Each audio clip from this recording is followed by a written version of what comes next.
Morning, everyone. Liz Truss has come under fire from her own MPs in a meeting with Tory backbenchers known as the 1922 Committee. She's told them to give her government more credit after committing once more not to cut public spending. Liz Truss is facing growing pressure for another policy reversal and was accused of trashing the last 10 years of the Tories' record at a bruising meeting of the 22 Committee.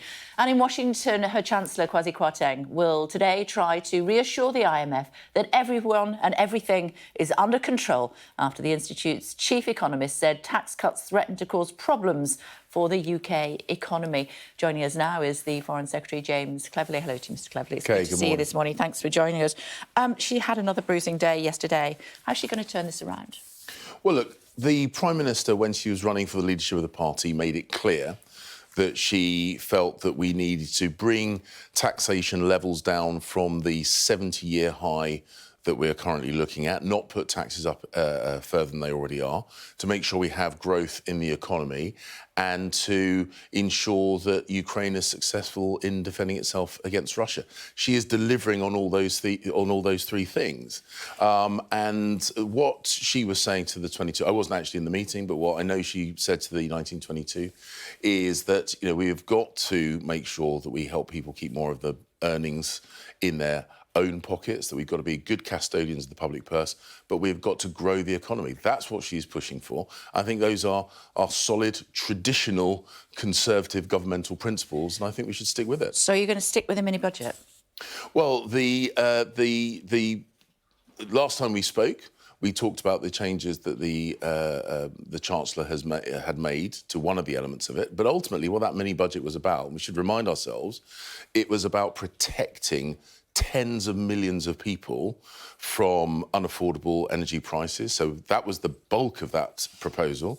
It was about making sure that taxes for 30 million working people were reduced a little bit.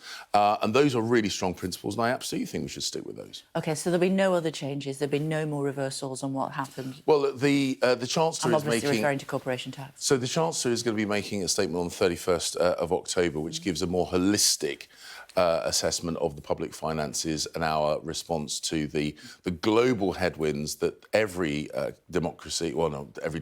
economy in the world is facing. But as I say, the foundations of that mini-budget, protecting people from energy bill prices, letting them keep more of their earnings, protecting businesses from those energy prices, making sure that we're internationally competitive.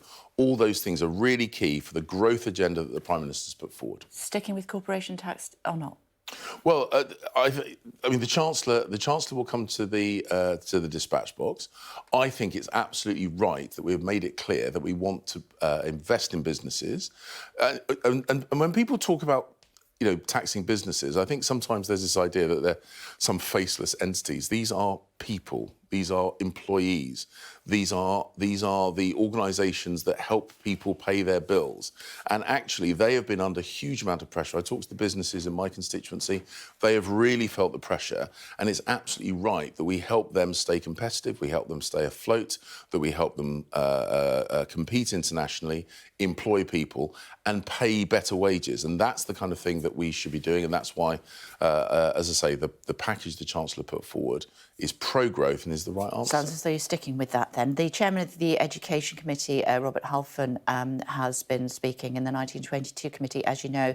Apparently he says that Liz Truss is trashing working-class conservatism. She's losing the backbenchers unless she changes some of the policies that she put forward as part of the mini-budget. Well, look, let's remind ourselves what the proposition put forward by the Prime Minister is. She says that, first and foremost, many of these issues are amplified by Putin's brutal invasion of Ukraine, and we need to help the Ukrainians defend their country. We saw in the vote in the United Nations last night, we've got an international coalition of condemnation against Russia in support of Ukraine. So support Ukraine, point one.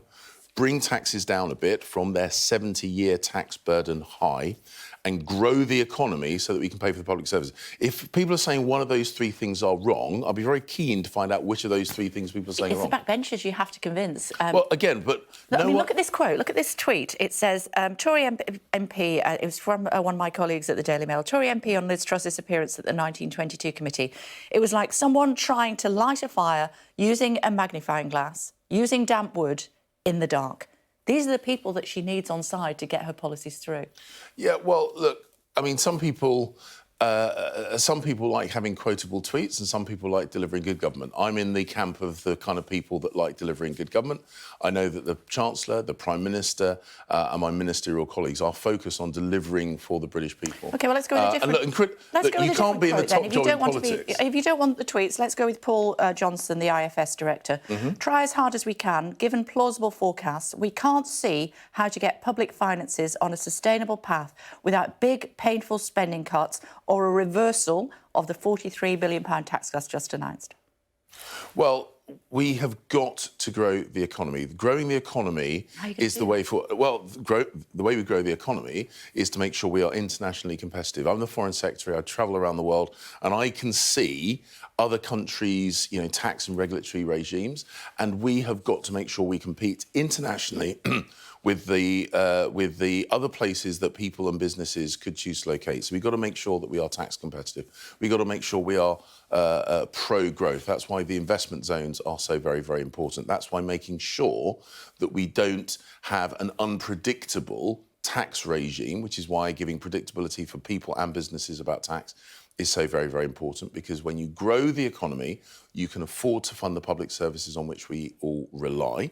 The Prime Minister's been clear that we are going to fund public services properly. She's already made strong announcements about the NHS, about increasing defence spending and other areas. But we have to be good custodians of the public purse. This is public money. This is your money. It's your viewers' money. It's not my money. Yeah, and the Bank of England has to keep stepping in to try to save our economy at the moment. Ian Duncan-Smith is furious about that, former Tory leader. He's described Andrew Bailey as stupid and the measures that he has put forward as a mess. Do you agree with him? Well, look, I very much value the independence of the Bank of England. That means we've got to let them do their job. Their job, is Andrew Bailey stupid? Part of their job. No, of course he's not stupid. You don't get to be governor of the Bank of England Does he have your if full you're being support? stupid. But the point is, the job of the Bank of England is to intervene. It's part of the strong institutions that make the UK such an attractive offer around the world. He is doing his job.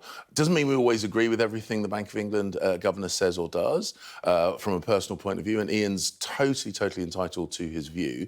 But he's there for a reason. The bank is there for a reason. They're doing the job that they do. They're independent. We've got to let them get on with their work. But if you want to grow the economy by 2.5%, which is what you say has to happen in order for these figures to work, then how's that going to happen, given that the IMF has said that the worst is yet to come?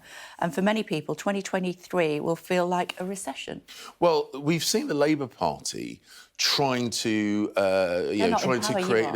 create this negative narrative. No, this is the IMF. But the point is, if you actually look at the figures, what you've seen is that earlier on in this year, when we were predicted to have negative growth, we actually had positive growth.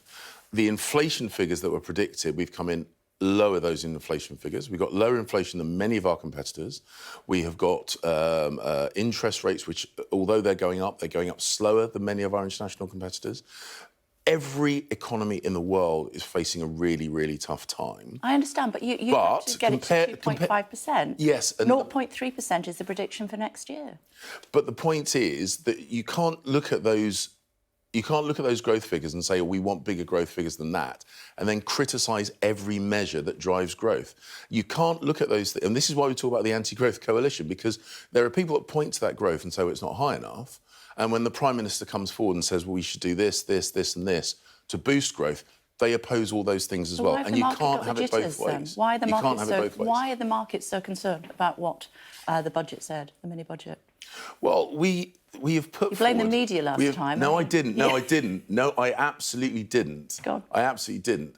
The point that I put, the point that we have been consistent about is we have got to take the action that grows the economy. That means change. Change, we completely understand, can sometimes be unsettling when you've had, a decade-long way of doing business, way of doing government, and a Prime Minister comes along and says, I'm going to do things differently. Of course, that triggers a reaction. But as I say, helping the Ukrainians defend themselves, growing the economy, going for growth, these things are absolutely core to a Conservative government. But if the backbenchers say she's wrong, if the IMF says she's wrong, if the Bank of England says she's wrong, if the market says she's wrong, surely No, she has to so I think come again. back. So I come back to the point I've made. If you, at our core, the core of what the Prime Minister is saying is that we need to be internationally competitive, we need to have growth in our economy, and we need to address some of the issues that are driving these pressures. The war in Ukraine, our over-reliance on dictatorial regimes like Russia for energy supply in Europe. These things we need to address. Okay. And it's all well and good. And we saw this the other night with regard to votes in the Labour Party. They're very, very critical. But when it comes to putting forward an alternative, no alternative comes forward. OK, so the Halloween budget will double down on what we've already heard. What we will stay consistent with is the plan to grow the economy, to protect people from those rising energy bills, to support the Ukrainians defending themselves against Russia, to address some of the international drivers for the difficulties that we're all facing. We're running out of time. Let me ask you another couple of questions. The India trade deal, they're not at all happy with what the Home Secretary has said. She said, I do have some reservations. Look at migration in this country. The largest group of people who overstay are Indian migrants. As I said, the Indians not at all happy about that comment. How will you fix that next time you're there? Well, we do have a very strong relationship with India, the people, and of course the Indian government. One of the hallmarks of a strong relationship is you can have a very straight-talking conversation. I met with the Indian Foreign Minister, my opposite number, just a few weeks ago. We were able to talk very, very frankly. And of course, we do want to have an even stronger, and this is strong already, but an even stronger trading relationship with India. We want to make sure... Comments like that don't help, though, do they? Well, look, the point of... You wouldn't have said it, would you? So the point of being the Foreign Minister is my job to make sure the relationship works on every level for both countries. That's exactly the conversation I'll have when I speak with the representatives of the Indian government in the future. Do you think that Queen Camilla should wear the Kohinoor diamond when she is crowned? Well, look, ultimately, decisions like that are for the palace. What I have seen, actually, through the funeral arrangements for Her late Majesty, is the palace is really very good at assessing the public and indeed the international mood. Ultimately, of course, the decisions are for the palace on issues like this. But we don't want to offend the Indians. Well, look, we have a fantastic relationship with India and Indian people. And as I say, it's a decision for the palace. And I have no doubt the coronation will be an absolute celebration. OK, final question before we let you go. Do you support Harry Kane and the FA's decision to wear a rainbow armband in Qatar for the World Cup? Well, I think that we stand by our values. I think the England football team stands by the values of their home nation. They're a part of the UK. We feel very strongly about this. I've had conversations with the Qataris about the World Cup, about our values. Well, look, again, these are decisions for the FA and individual footballers. But they need to know that they've got their Foreign Secretary behind them. So the point is, I absolutely will support them. They're our national football team. They're in an international competition. I want them to win. I've already said to the Qataris, I very, very much look forward to seeing England in the final. I can't remember quite how these stages work out. If it can be England and Wales, that would be even better still. Look, who would you want to win if it was? Well, I'm an English MP. It's got to be England. There we go. There we go. You said it. It's good to see you always. Cheers, Thank Kay. you very much indeed. Thank you.